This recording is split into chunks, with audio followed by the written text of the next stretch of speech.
ডাকাতি কাণ্ডে গ্রেফতার হলো এক দুষ্কৃতী। রানীগঞ্জে সোনার দোকানে ডাকাতি হয় আজ দুপুরে, আর তারপরই গ্রেফতার হলো এক দুষ্কৃতী। এবং এই গ্যাংটাই এরপরে আসানসোল সাউথে ঢুকে সাউথের এরিয়া থেকে একটা গাড়ি স্ন্যাচ করে এবং গাড়ি স্ন্যাচ করে ওরা পালাতে থাকে। তো আমাদের পেছন পেছন আমাদের টিমও যায়। যে গাড়িটাকে স্ন্যাচ করে নিয়ে যাওয়া হয়, এটাকে আমরা গিরিডি পুলিশের হেল্প নিয়ে আমরা অলরেডি ডিটেন করেছি।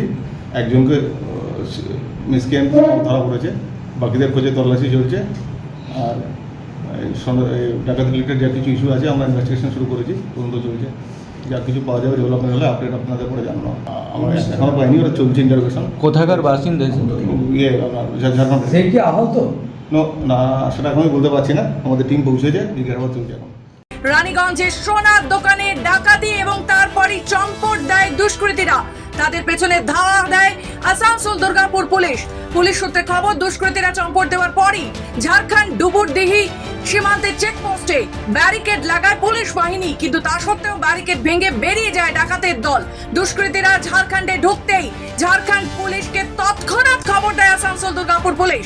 পুলিশ সূত্রে খবর, এরপর আসানসোল দুর্গাপুর পুলিশ ও ঝাড়খণ্ড পুলিশের যৌথ উদ্যোগে একজনকে ধরতে সক্ষম হয়েছে পুলিশ। এই মুহূর্তের বড় খবর দেখছেন খবর বাংলার পর্দায়।